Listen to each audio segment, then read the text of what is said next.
أعوذ بالله من الشيطان الرجيم بسم الله الرحمن الرحيم أفغير الله أبتغي حكما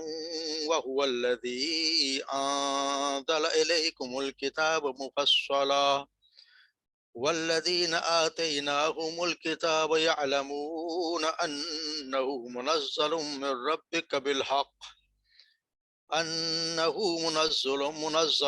ربك بالحق فلا تكونن من الممترين وتمت كلمة ربك صدقا وعدلا لا مبدل لكلمته وهو السميع العليم وإن تطع أكثر من في الأرض يضلوك عن سبيل الله إن يتبعون إلا الظن وإن هم إلا يخرصون إن ربك هو عالم من يضل عن سبيله وهو عالم بالمهتدين فكلوا مما ذكر اسم الله عليه إن كنتم بآياته مؤمنين وما لكم ألا تأكلوا مما ذكر اسم الله عليه وقد فصل لكم ما حرم عليكم إلا ما اضطررتم إليه وإن كثيرا ليضلون بأهوائهم بغير علم إن ربك هو عالم بالمعتدين وذروا ظاهر الإثم وباطنه إن الذين يكسبون الإثم سيجزون بما كانوا يقترفون ولا تأكلوا مما لم يذكر اسم الله عليه وإنه لفسق وإن الشياطين ليوحون إلى أوليائهم ليجادلوكم وإن أتعتموهم إنكم لمشركون صدق الله العظيم.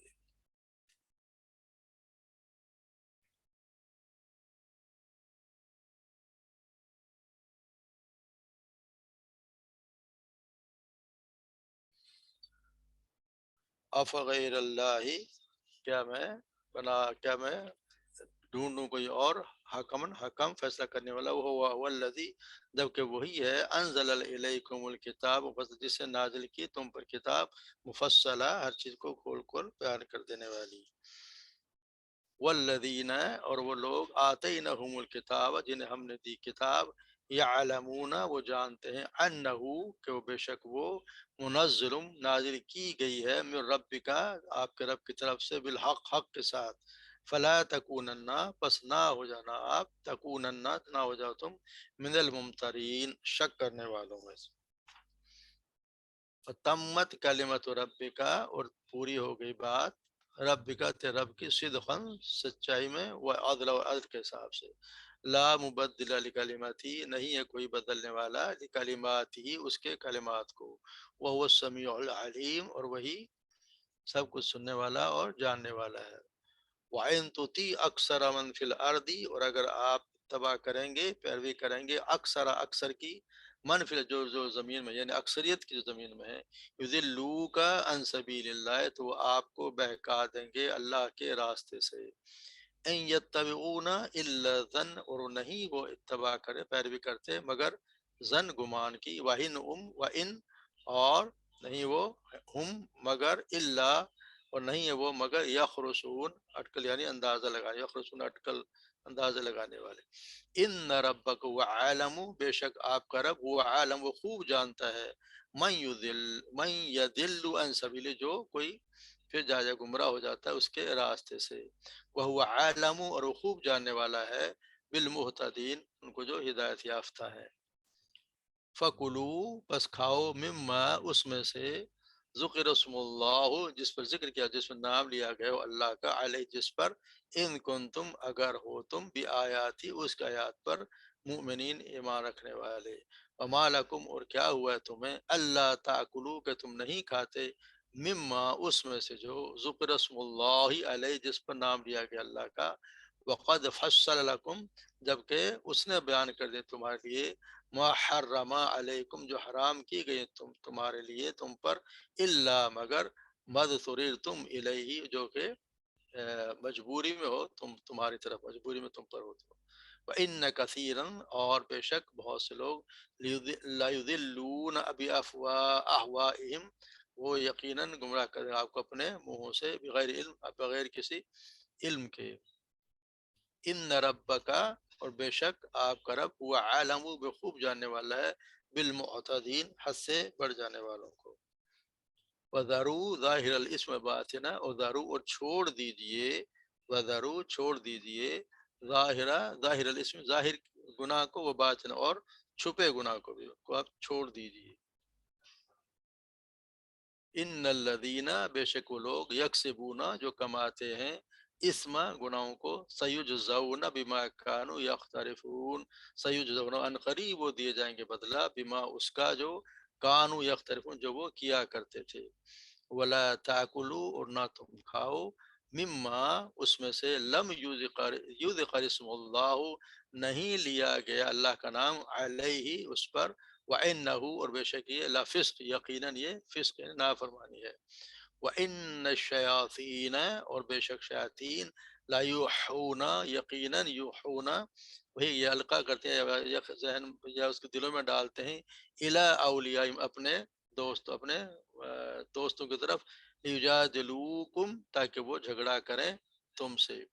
وَإِن اطعتموہم، اور اگر تم اطاعت کرو گے، تم اطاعت کرو گے، ہم، ان کی، انکم، تو بے شک تم ہوگے، لا مشرکون، یقیناً مشرکوں میں سے۔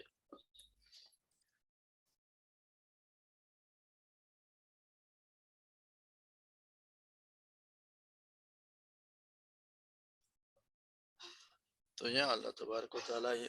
فرما رہے ہیں آپ صلی اللہ علیہ وسلم سے، یعنی اللہ تعالیٰ، آپ صلی اللہ علیہ وسلم سے ان سے ایک سوال ہے، سوال کیا مشرکین مکہ سے آپ صلی اللہ علیہ وسلم کی طرف سے ایک سوال ہے کہ ہم اللہ کے سوا کوئی اور اور کوئی حکم ڈھونڈوں، یعنی ایک سوال، یہ نشان ہے کہ وہ لوگ جو اللہ کو مانتے تھے، ان سے پوچھا جا رہا ہے کہ جس اللہ کو تم مانتے ہو، میں نے بھی اسے اپنا رب مانا ہے، تو اگر بھی اب تم یہ چاہتے ہو کہ میں اس معبود حقیقی کو چھوڑ کر کسی اور کو اپنا حکم تسلیم کر لوں، اور وہ بھی ان میں سے جن کو تم لوگوں نے اپنے طرف سے گھڑ لیا ہے، جن کے بارے میں اللہ تبارک و تعالیٰ نے کوئی سند یا کوئی دلیل نازل کی نہیں ہے، جیسے سورہ زخرف میں اللہ تعالیٰ نے قل ان کان الرحمن ولد وکان اول العابدین، آپ کہیں کہ اگر اللہ کو کوئی بیٹا ہوتا تو سب سے پہلے میں اس کو میں پوچھتا، یعنی اللہ تبارک و تعالیٰ نے اگر کوئی سند نازل کی ہوتی تو پھر میں بھی اس کی بات کو مان لیتا، یعنی اگر میں اللہ کے جو پرشت کرتا ہوں تو اگر اللہ کا بھی کوئی بیٹا ہوتا تو میں اس کی بھی عبادت کر لیتا۔ چنانچہ جو میں اللہ کو اگر اپنا معبود مانتا ہوں اور عقیدہ رکھتا ہوں کہ اس کی کوئی اولاد نہیں ہے، تو جان لو کہ واقعی اس کی کوئی اولاد ہے ہی نہیں۔ یہ اس طرح یہ سمجھانے کا انداز ہے اس کا، اللہ تبارک و تعالیٰ نے، یعنی آپ صلی اللہ علیہ وسلم سے پوچھا کہ کیا، جب کہ ایک میرے طرف ایک واضح بات ہو گئی کہ وہ اللہ ہے جس نے نازل کی ہے کتاب اور وہ کھول کھول بیان کر دی ہے، تو میں اس کو چھوڑ کر جو ہے وہ تمہاری طرف سے کسی اور کو حکم بنا لوں۔ اصل میں یہ مشرکین مکہ کا یہ تھا کہ جی آپ جو ہے نا وہ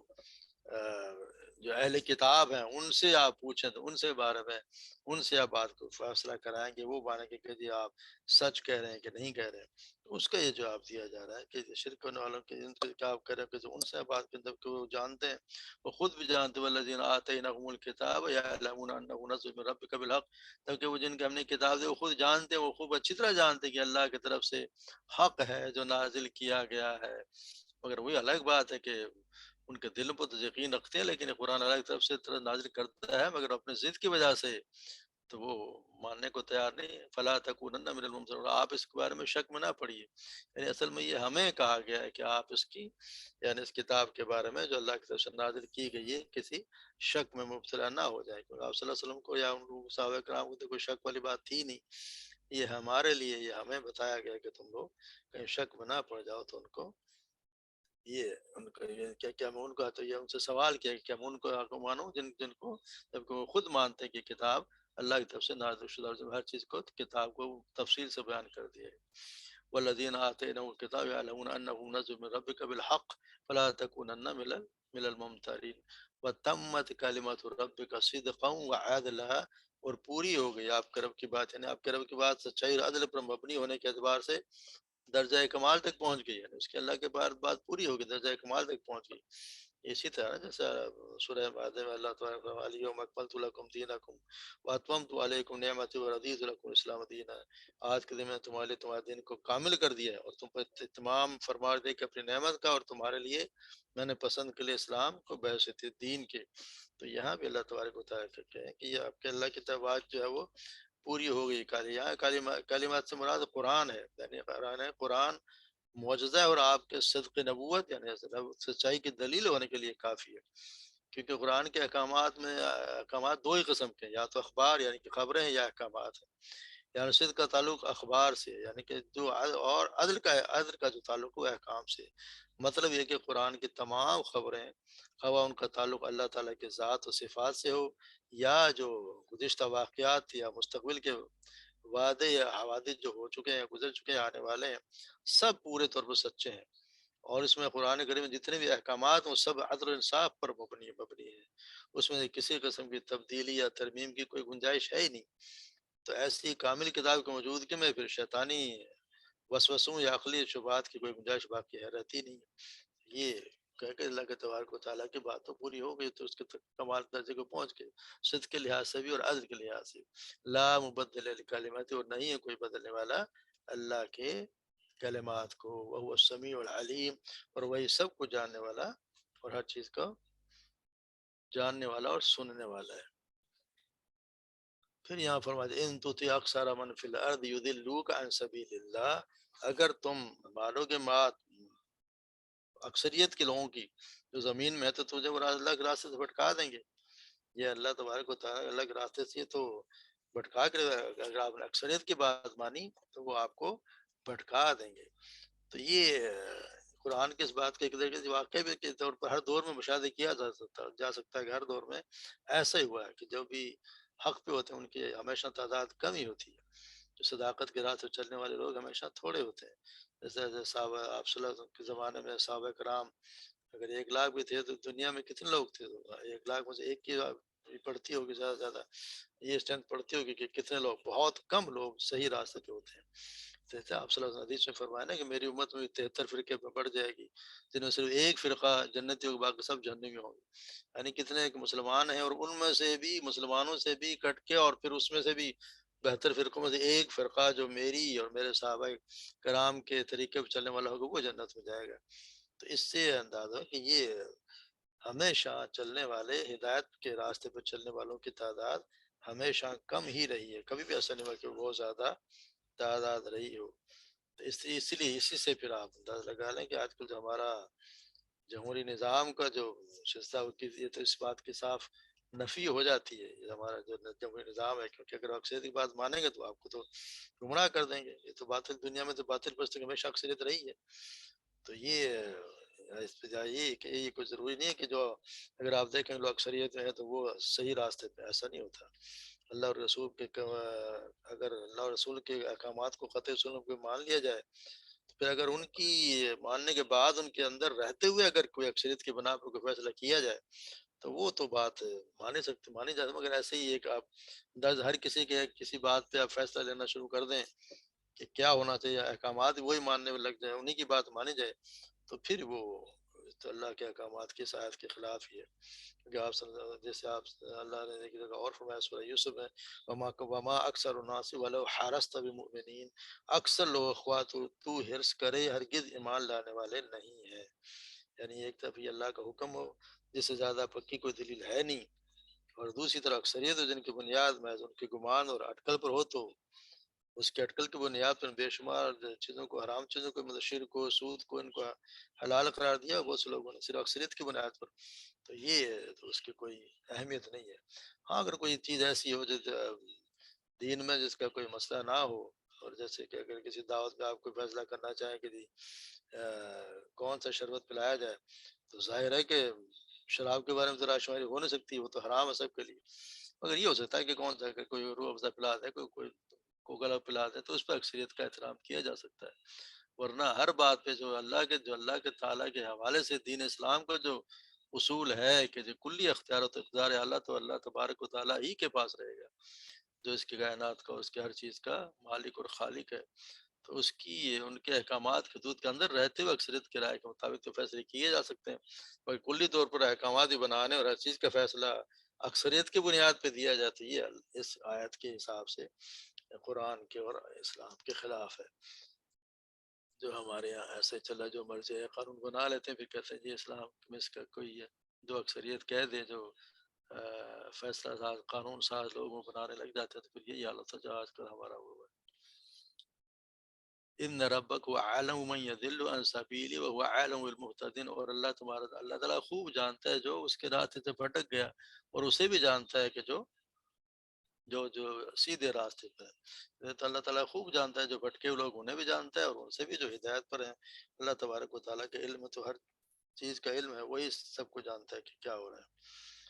اس سے جس طرح سیدنا ابو ہریرہ بیان کرتے ہیں کہ آپ صلی اللہ علیہ وسلم فرمایا، میری مثال شخص کسی ہے جس نے آگ جلائی، اور جب اس کے گرد گرد روشنی ہوئی تو اس میں کیڑے اور یہ جانور جو آگ میں گرنے لگے، اور شخص ان کو روکنے لگا لیکن وہ نہ رکے، اور اس میں گرنے لگے۔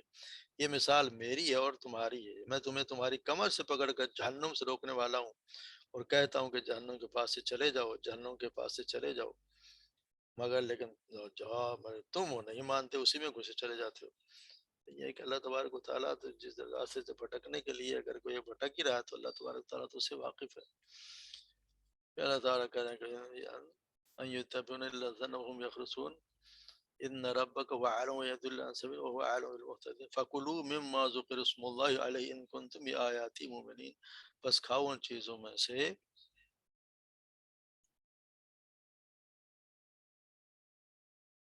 فکلوا مما ذکر اس میں سے اللہ کا نام لیا گیا، ان کنتم بآیاتی مؤمنین، اگر تم اس کی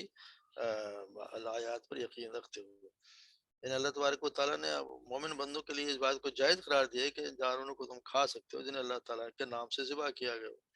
اس کا الٹا مفہوم مخالفت میں یہ ہوگا کہ ان جانوروں کا کھانا حلال نہیں ہے جن پر اللہ تعالیٰ کا نام نہ لیا گیا ہو، جیسے کفار قریش مردہ جانوروں کے کھانے سے نیز بتوں کے نام پر ذبح کیے جانے جانوروں کے کھانے کو بھی حلال سمجھتے تھے۔ اس کے بعد جن کا کھانا حرام ہے اس کو اللہ تعالیٰ نے بیان کر دیا ہے۔ تو یہاں جن چیزوں کو اللہ تعالیٰ نے اجازت دی ہے کہ ان کو پھر کھایا جا سکتا ہے، اصل میں یہ جن جانوروں کو شکار کرتے ہوئے وہ کوئی جانور شکار کرتے وقت ذبح یا کرتے ہوئے اللہ کا نام لیا جائے تو اسے کہا کہ کھا لیا کرو، اور جس پہ نہیں ہے، جس پہ شک ہو کہ حلال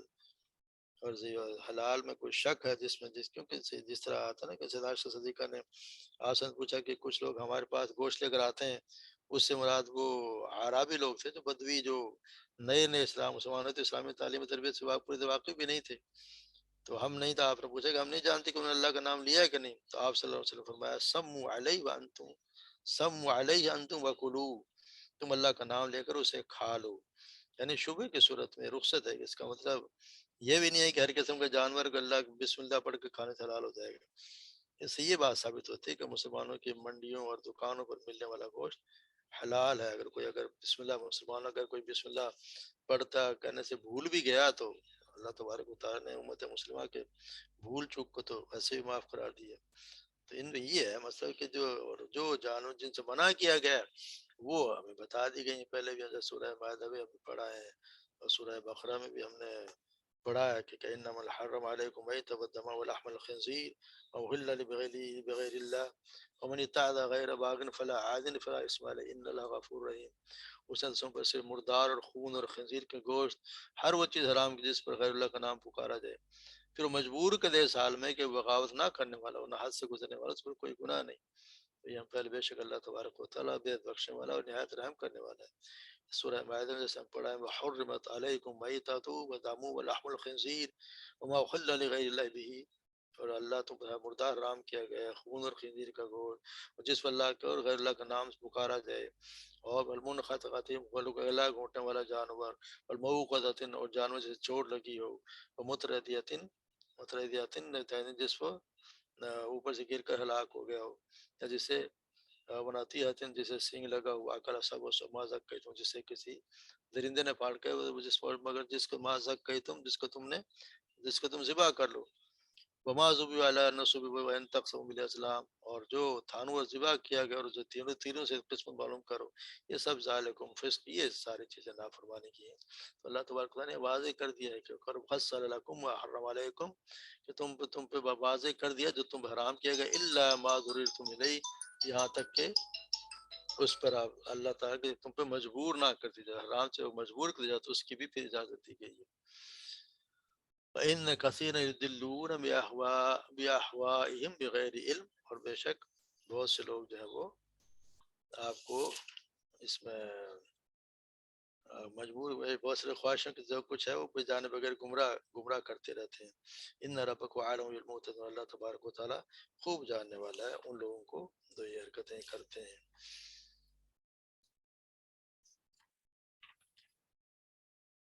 وَذَرُوا ظَاهِرَ الْإِثْمِ وَبَاطِنَهُ، اور چھوڑ دو انہیں جو ظاہری گناہ ہے اور جو باطن ہے، یعنی ان کو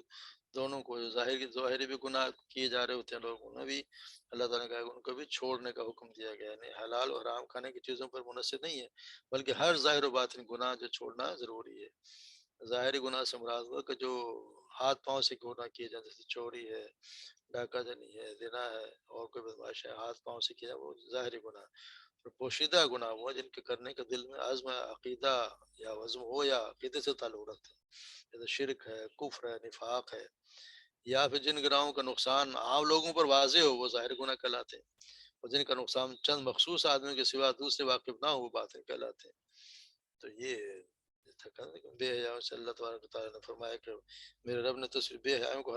حرام کیا ہے جو ان میں سے ظاہر ہے، جو چھپی ہیں انہیں بھی اور ظاہر انہیں بھی چھپ کیا ہوا۔ سیدنا نواز بن سمعان رضی اللہ عنہ بیان کرتے ہیں، آپ صلی اللہ علیہ وسلم سے میں نے آپ صلی اللہ علیہ وسلم سے گناہ کے بارے میں پوچھا تو آپ نے فرمایا گناہ وہ ہے جو تمہارے سینے میں کھٹکے اور تمہیں لوگوں کو اس سے آگاہ کا ہونا برا لگے، یعنی یہ تمہیں برا لگے کہ لوگ اس سے واقف نہ ہو جائے تو سمجھ لو وہ بات گناہ ہے۔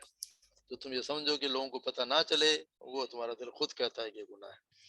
سیدنا عبداللہ بن مسعود رضی اللہ تعالیٰ بیان کرتے ہیں، آپ صلی اللہ علیہ وسلم نے فرمایا اللہ تعالیٰ سے زیادہ کوئی غیرت والا نہیں، اسی لیے اس نے تمام ظاہر اور پوشیدہ بے حیائی کے کاموں کو حرام قرار دیا، یعنی ظاہر ہو یا پوشیدہ بے حیائی کا کام۔ ہم جو چھپ کے کام کرتے ہیں ہم یہ سمجھتے ہیں کہ لوگ ہمیں نہیں دیکھ رہے، مگر اللہ تعالیٰ سے زیادہ غیرت والا تو کوئی نہیں ہے۔ جب اللہ سے ہمیں شرم نہیں ہے تو لوگوں سے ہم شرماتے ہیں، اللہ سے کوئی شرماتا ہے۔ اسی لیے جو تنہائی میں جو گناہ کے کام کیے جاتے ہیں یا چھپ کے جو ہم کہتے ہیں لوگ نہیں دیکھ رہے، چھپ کے جو جتنے کام کیے جاتے ہیں وہ اللہ تبارک و تعالیٰ کی ہمیں شرم نہیں آتی، ہمیں لوگوں سے ہم شرماتے ہیں۔ تو یہ اللہ تعالیٰ کہتا ہے اللہ تو سب سے زیادہ غیرت والا ہے، اس سے تو کوئی چیز چھپی نہیں، اس کے تمام ظاہر پوشیدہ بے حیائی کاموں سے وہ حرام قرار دیا، ان سے ہمیں بچنا چاہیے۔ ولا تاکل مما لم یذکر اسم اللہ علیہ، اور بچو نہ کھاؤ ان میں سے جن پر اللہ کا نام نہیں لیا گیا، وانہ لفسق، اور یقیناً یہ فسق ہے، نافرمانی ہے، یعنی جس چیز پر ذبح کرتے ہوئے اللہ کے سوا کسی دوسرے کا نام لیا جائے وہ قرآن کے متعدد تصریح کے مطابق جیسا نے پڑھا حرام ہے، اور جس پر ہمدن اللہ کا نام نہ لیا جائے تو اس کی آیت کے روح سے وہ بھی حرام ہے، یعنی اگر جان بوجھ کے اللہ کا نام نہ لیا جائے تو وہ پھر حرام ہے، اور اگر کوئی ذبح کرتے ہوئے اللہ کا نام لینا بھول گیا تو پھر اس کے کھانے میں کوئی جیسا نے پیچھے حدیث پڑھی ہے تو آپ نے فرمایا کہ تو خود اس پر اللہ کا نام لے لیا کرو، اسے کھا لیا کرو۔ تو یہ پھر یہ بتائیے یہ ہے بھی فسق، یعنی حمدن اللہ کا نام جو جان نہ لیا گیا اس کا کھانا فسق اور ناجائز ہے۔ ایسا سیدنا عبداللہ بن عباس بن کر یہودی نے رسول اللہ صلی اللہ علیہ وسلم سے آ کے اعتراض کیا، یہ جس طرح آپ نے پڑھا ان الذین یکسبون، یعنی ان الذین یکسبون الاسم سیجزون بما کانوا یقترفون، یعنی کہ وہ پھر عنقریب سے بدلا دیا جائے کا کام کرتے رہے۔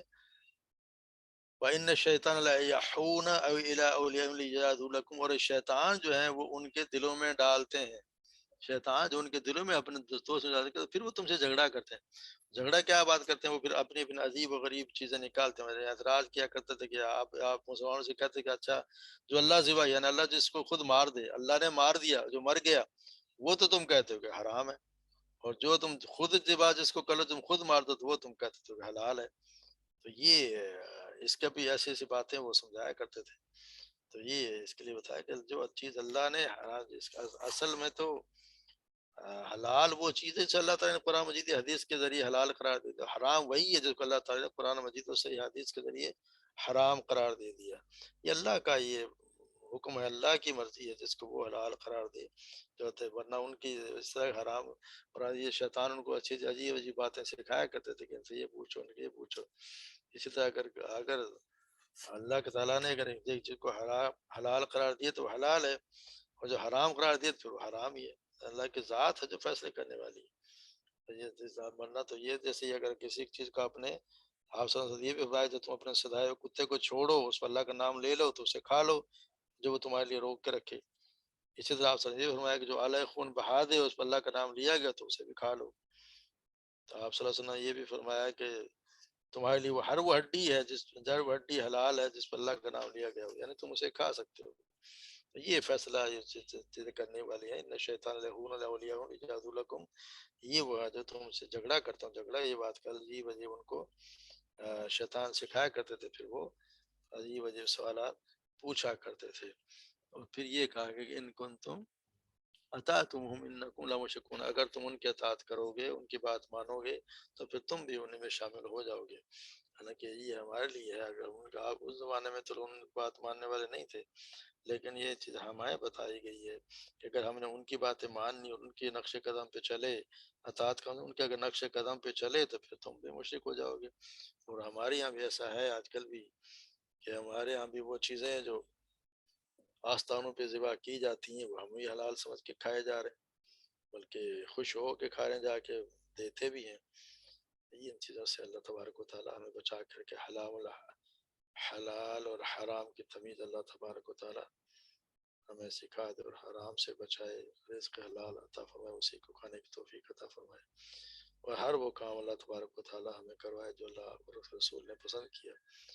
اور ہر اس چیز سے بچائے جس کو اللہ اور اس کے رسول نے منع کیا اور جس کو آپ نے ناپسند فرمایا. وما علینا الا البلاغ.